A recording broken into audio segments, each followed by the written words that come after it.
ফেনী একটি নাম, একটি ইতিহাস, একটি আবেগ। দীর্ঘদিন ধরেই এই জেলা বিএনপির শক্ত ঘাঁটি হিসেবে পরিচিত। এই ফেনী থেকেই ৬ বার জাতীয় সংসদ নির্বাচনে অংশ নিয়েছিলেন সাবেক প্রধানমন্ত্রী ও বিএনপির প্রয়াত চেয়ারপারসন বেগম খালেদা জিয়া। প্রতিবারই বিপুল ভোটে তাকে নির্বাচিত করেছিলেন ফেনীর মানুষ।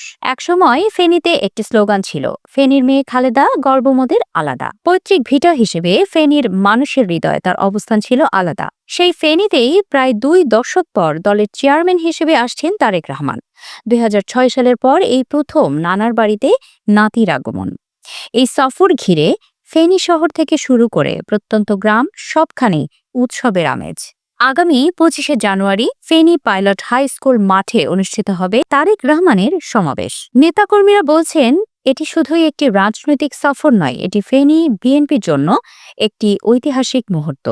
খালেদা জিয়ার প্রতি যেমন ফেনীর মানুষের অগাধ ভালোবাসা ছিল, সেই আবেগের টান থেকে তারেক রহমানের প্রতিও মানুষের আলাদা প্রত্যাশা। ফেনীর মানুষের প্রত্যাশাও হচ্ছে উত্তরের ৩ উপজেলার বন্যার সমস্যা সমাধান, দক্ষিণে নদী ভাঙন রোধে মুসাপুর ক্লোজার, একটি মেডিকেল কলেজ, একটি বিশ্ববিদ্যালয়। ফেনী জেলা ছাত্রদলের যুগ্ম সাধারণ সম্পাদক রশিদ আহমদ মজুমদার বলেন, আগামীর রাষ্ট্রনায়কের কাছে আমাদের প্রত্যাশা রয়েছে, তিনি যেন অগ্রাধিকার ভিত্তিতে ফেনীর মানুষের এসব ন্যায্য দাবি পূরণ করেন। যে আসন থেকে বারবার নির্বাচিত হয়েছিলেন খালেদা জিয়া, ভবিষ্যতের সেই আসন থেকেই তারেক রহমানকে দেখতে চান নানার দেশের মানুষ।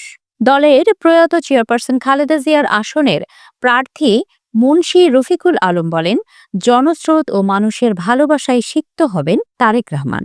তিনি বলেন, সেদিন জনসমুদ্রে রূপ নেবে পুরো মাঠ। তারেক রহমানের এই ফেনী সফরকে নানা কারণে অত্যন্ত গুরুত্বপূর্ণ হিসেবে দেখছেন জেলার মানুষ। বিএনপির নেতাকর্মীদের মতে, আগামীর সমৃদ্ধ ফেনী গড়ার পথে তার এই আগমন গুরুত্বপূর্ণ ভূমিকা রাখবে। ২ দশক পর এই প্রত্যাবর্তন রাজনীতির পাশাপাশি আবেগেরও একটি বড় অধ্যায়। ফেনীর মানুষ বিশ্বাস করেন, আগামীর সমৃদ্ধ ফেনী গড়ার পথে এই সফর হবে এক গুরুত্বপূর্ণ মাইলফলক।